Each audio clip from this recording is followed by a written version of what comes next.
여러분 안녕하십니까? 건강보감의 김태중입니다. 여러분 유비무환이라는 말 아시죠? 준비가 철저하면 근심이 사라진다라는 뜻인데요. 100세 시대를 살아가고 있는 요즘 건강함을 잘 유지하기 위한 비결에는 어떤 것들이 있을 수 있을까요? 규칙적인 식사와 운동, 스트레스 받지 않기 여러 가지 것들이 있을 수 있는데요. 건강검진을 빼놓을 수 없을 것 같습니다. 건강보감 이번 시간에는 건강검진의 중요성에 대해서 얘기를 나눠보겠습니다.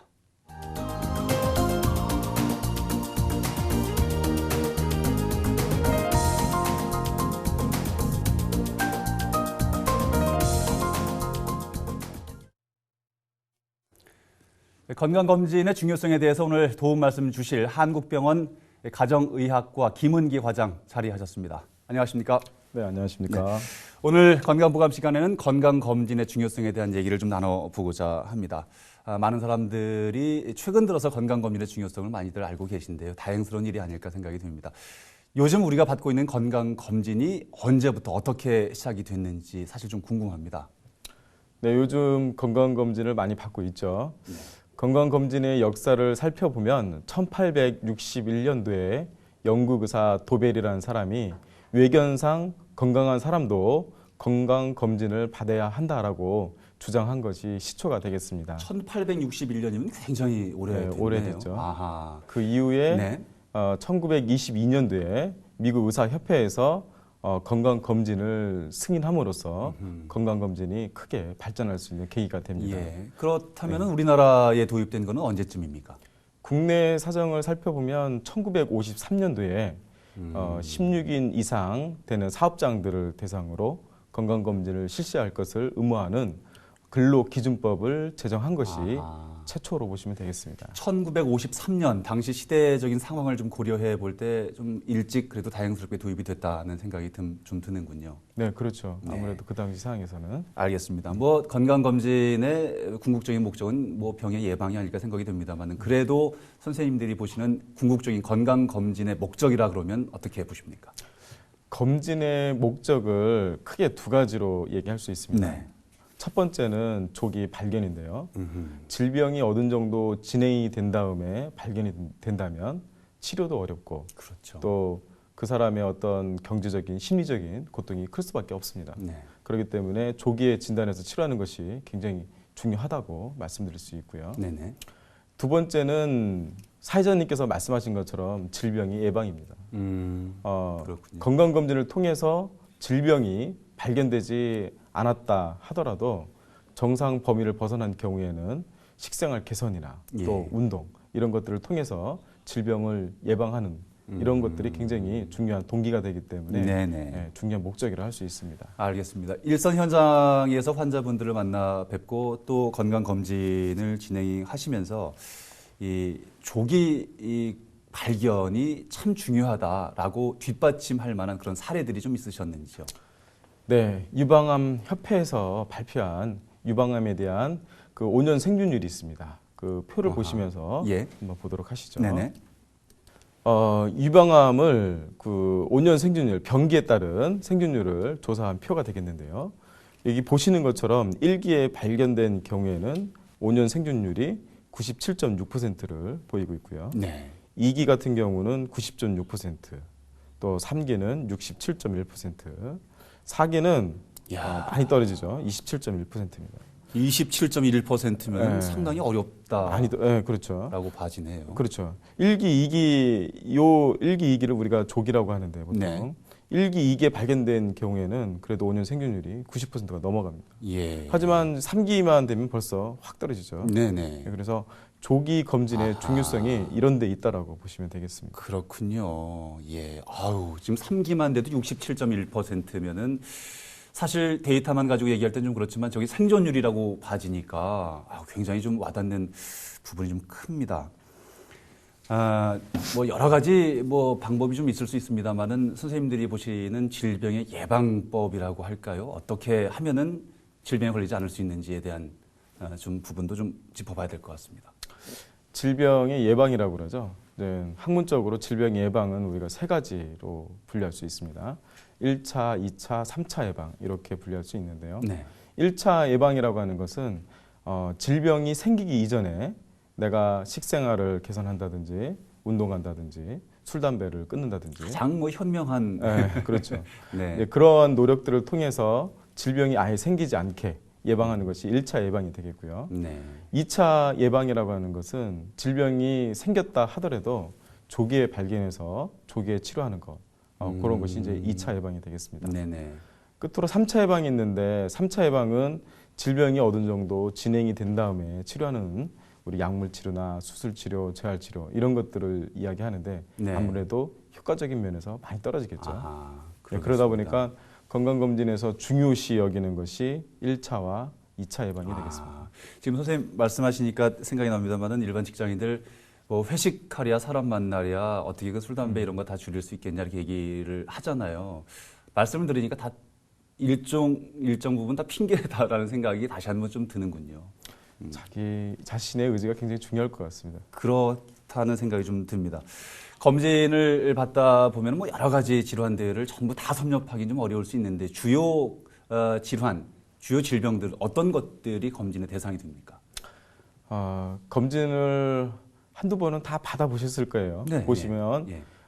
비만이라든지 또 고혈압, 당뇨, 고지혈증 우리가 흔히 이것을 성인병이라고 합니다. 예. 이런 성인병을 발견하는 목적도 있고 또 더욱 중요한 것은 각종 암들 이런 암들을 발견하는 데 목적이 있다고 할 수가 있는데요. 예.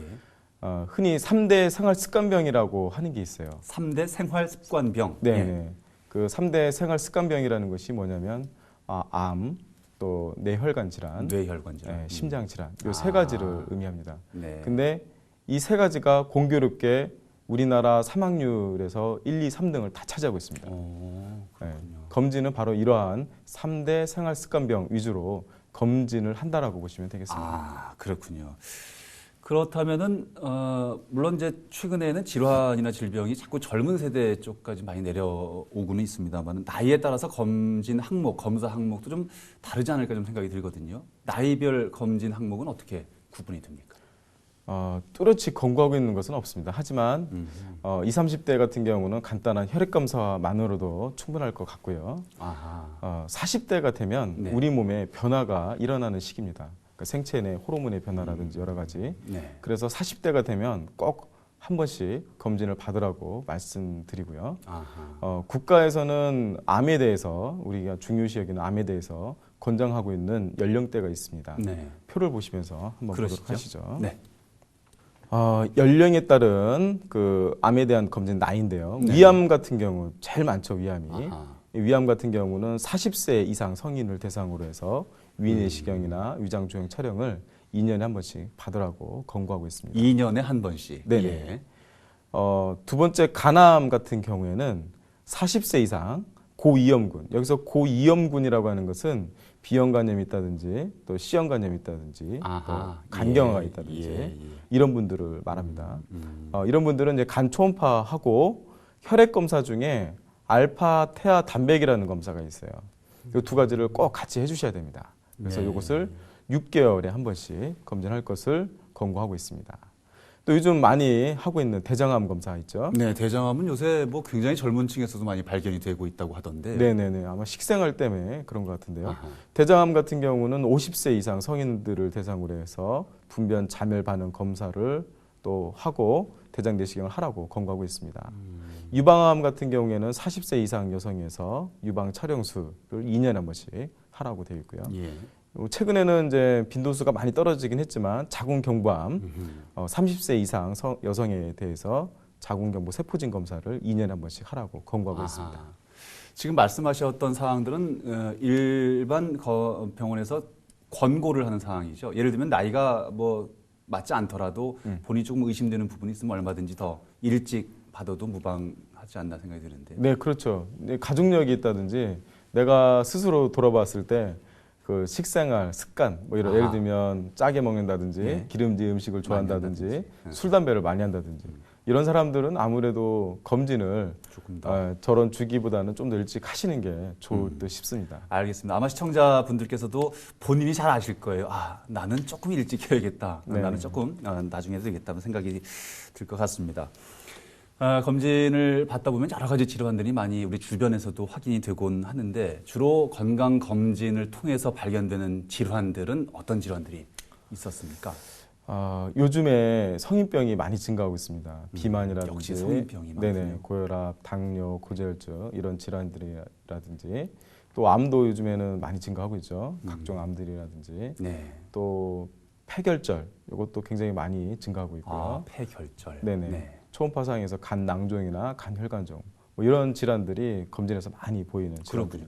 질환들입니다. 저희 우리 부모님 세대들 특히 아마 이 질환 한두 가지 안 갖고 계신 분들이 없을 정도로 많은데 고혈압하고 당뇨 얘기 안 할 수 없습니다. 고혈압하고 당뇨 먼저 기준부터 좀 한번 짚어볼까요? 네, 고혈압의 기준은 많이들 알고 계실 텐데요. 고혈압의 기준은 수축기혈압과 이완기혈압을 봤을 때 수축기혈압이 140 이상, 네. 또 이완기혈압이 90 이상, 예, 이런 경우를 이제 고혈압이라고 얘기를 하는데요. 네네. 참고로 정상의 기준도 알고 계셔야 됩니다. 정상의 기준은 수축기혈압이 120 이하, 네. 또 이완기혈압이 80 이하입니다. 80 이하. 아하. 그러면 이제 중간에 뜨는 그룹이 있죠. 그렇죠. 예. 네, 그 그룹들을 우리가 높은 정상 또는 고혈압 전 단계 그룹이라고 해서 고혈압으로 갈 가능성이 높기 때문에 식생활 개선, 운동 이런 것들이 꼭 필수인 그룹으로 보시면 되겠습니다. 120에서 140 사이, 80에서 그렇죠. 90 사이에 네네네. 있는 분들. 네네네. 그렇군요. 그게 이제 그 또는이기 때문에 두 가지를 다 만족하는 것이 아니라 수축기혈압 또는 이완기혈압 둘 중에 하나만 걸려도 그 그룹에 해당이 됩니다. 둘 중에 한 군데만 네네네. 가더라도. 당뇨의 기준을 보시면 네. 당뇨는 요즘 엄격하게 기준이 적용이 돼서 옛날에는 110까지가 정상이었는데 네. 지금은 100 이하를 정상으로 보고 있습니다. 100 이하. 예, 공복시 혈당이. 아하. 예, 당뇨의 기준은 공복시 혈당이 126 이상일 때 요거를 우리가 당뇨라고 합니다. 네, 그 그렇군요. 사이에 있는 그룹을 우리가 공복 혈당능 장애, 혈압과 마찬가지로 고위험군이라고 보시면 되겠습니다. 예. 이 그룹들이 역시 또 식생활 개선과 그렇군요. 운동이 꼭 필수인 그룹으로 보시면 되겠습니다. 너무들 많으셔요 주변에. 많죠. 예. 안타까운 일인데요. 하여튼 어떻게 하든지 하여튼 지금 이미 질환을 갖고 계신 분들은 잘 개선을 해 나가셔야 될 거고 그렇지 않은 분들은 좀 예방을 했으면 좋겠는데 안타까운 일들이 많습니다. 앞서서 선생님 말씀하셨던 폐결절 얘기를 하셨었는데 조금 생소하신 분들도 계십니다. 폐결절은 어떤 병이고 또 발견이 되면 어떤 조치가 취해지는 질환입니까? 폐결절이라고 하면 혹이죠. 쉽게 얘기하면. 네, 폐 실질에 쌓인 결절, 폐결절인데 폐결절이 3cm가 넘어가면은 보통 네. 암일 가능성이 높습니다. 네, 그렇습니까? 네. 3cm 이하라 하더라도 전에 있던 사진과 비교했을 때 결절이 커졌다든지 또 아니면 처음 내가 폐결절을 발견했다든지 이런 분들은 CT를 꼭 찍어서 확인하시는 것이 좋습니다. 지금 폐결절이라 하면 암으로 간다면 이게 폐암이 되는 거? 그렇진 않고요. 간별 진단이 어려운 부분이 있기 때문에 이제 그런 부분 때문에 추적 관찰이 필요한다든지 정밀 검사가 필요한 부분이 있는 것입니다. 그렇군요. 네.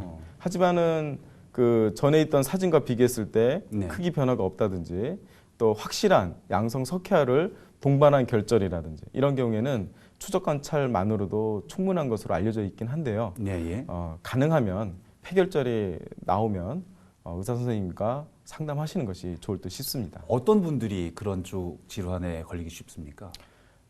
물론 아무래도 담배 피시는 분들이 역시나. 위험성이 높고 또 유전적인 소인도 있을 수 있고 뭐 이런 여러 가지 원인들이 있을 수 주변 있습니다. 작업 환경에 환경도 영향이 받을 있을 수 있고요. 예. 그렇죠. 그러나 우리가 좀 할 수 있는 것들 중에 하나는 일단 금연하는 거. 네, 금연이 아주 중요하죠. 상당히 많이 좀 줄일 네. 수 있는 네, 그렇죠. 부분이겠다 생각이 들었습니다. 간낭종, 간혈관증에 관련된 얘기도 아까 전에 조금 언급을 하셨었는데 이 부분도 좀 짚어주시겠습니까? 초음파를 하다 보면 제일 많이 발견되는 것이 아마 간낭종, 간혈관종일 겁니다. 많이 발견이 되는 질환. 네, 지방간과 더불어서 간낭종, 간혈관종이 제일 많이 발견되는 질환 중에 그렇군요. 하나인데요. 예. 간낭종의 경우는 우리가 흔히 무록이라고 그러죠. 40대에서 한 60대 사이에 네. 여성들이 많이 발생한다고 알려져 있고요. 보통 발견되었을 때 크기를 보면 1cm 내지 2cm 그렇게 크지 않습니다. 네. 하지만 낭종이라 하더라도 크기가 10cm 이상 커져서 주변에 있는 장기를 압박해서 통증을 유발한다든지 아니면 또 출혈이 있다든지 또 감염이라는 합병증이 있다든지 이런 경우에는 아주 드물게 수술하는 경우도 가끔씩 있습니다. 아, 드물지만 수술하는 경우도. 그렇지만 거의 대부분은 추적 관찰만으로도 충분한 질환입니다. 아하, 그렇군요. 또 간혈관종은 간에 혈관이 뭉친 종양으로 보시면 되겠는데요. 아, 간혈관종. 예. 네네네. 간혈관종 역시 양성 종양 중에 하나입니다.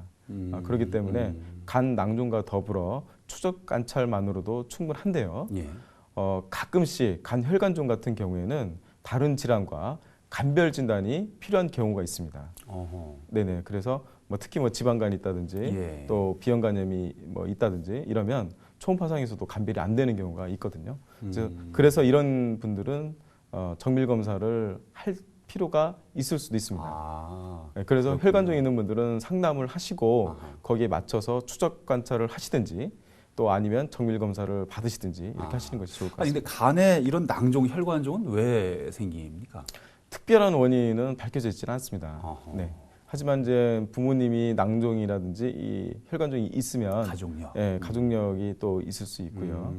또 여러 가지 원인들은 아마 제시되고는 있지만 뚜렷한 원인들에 대해서는 나와 있지는 않습니다. 그렇군요. 결국은 이런 질환 때문에 건강검진이 더 필요하겠다는 생각이 드는군요. 네. 알겠습니다.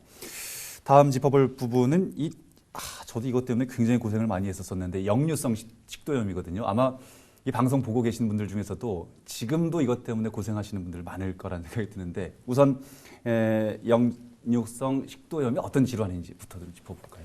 사진 한번 보실까요? 네네.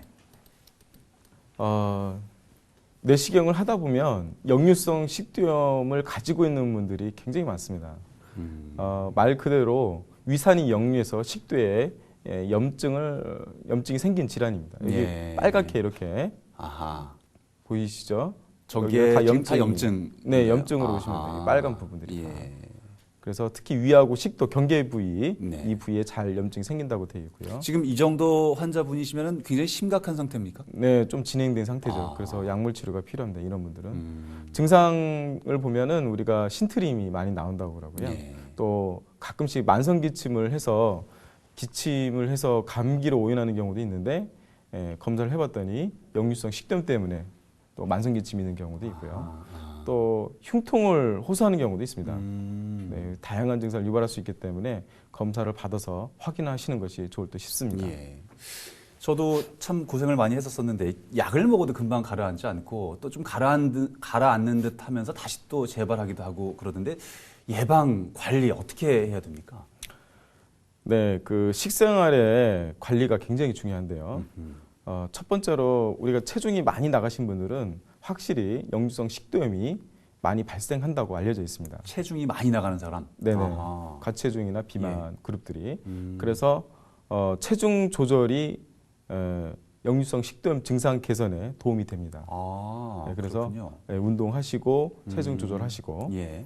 두 번째는 과식과 야식을 많이 하게 되면은 네. 아무래도 역류성 식도염 증상이 훨씬 더 많이 발생하는 것으로 알려져 있고요. 그렇군요.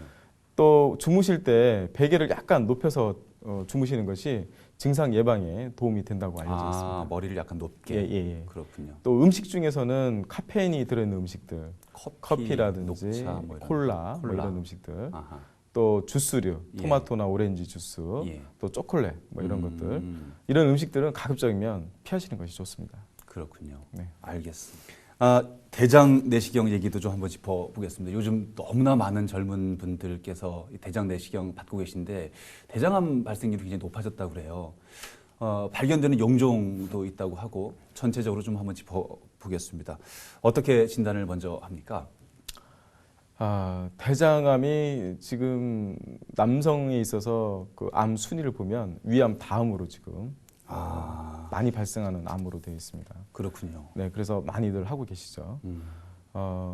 대장암 같은 경우는 대장 내시경, 대장 조형 촬영을 통해서 진단을 하게 되는데요. 네. 대장 내시경 할 때 주의할 사항들이 있습니다. 네네. 뭐 대장 내시경 할 때 약 먹고 그냥 바로 대장 내시경 받으면 될 걸로 생각을 하는데 네. 주의할 점 몇 가지만 제가 알려드리겠습니다. 예. 적어도 3일 전에는 씨 있는 과일, 포도라든지 수박, 참외 네. 이런 과일들을 먹으시면 안 됩니다. 아하. 대부분이 장에 그대로 남아있기 때문에 시야 확보가 안 됩니다. 아, 네, 그래서 내시경에 그것들이 다 보여서 소화가 안 되고 그대로 아하, 남아 있습니다. 그렇군요. 네, 그렇기 때문에 씨 있는 과일들을 피해 주시고 최소 3일 전부터는 네네. 예. 같은 의미로 김이라든지 다시마 이런 해초류 있죠. 예. 역시 마찬가지입니다. 아, 그리고 잡곡밥, 네. 흑미밥 역시 마찬가지입니다. 음, 두 번째는 아스피린을 먹고 있는 분들이 계신데요. 네. 우리가 대장 내시경을 하다 보면 조직 검사나 용종 절제술을 하는 경우가 있습니다. 예. 그런 경우에 출혈이 멈추지 않을 수가 있습니다. 그래서 아스피린을 복용하고 있다면 적어도 일주일 전에는 끊는 것이 좋겠습니다. 네. 또 마지막으로 대장 내시경을 하는데 아침에 밥을 먹고 오시는 분들이 계세요. 아, 이거 뭐 좀 네.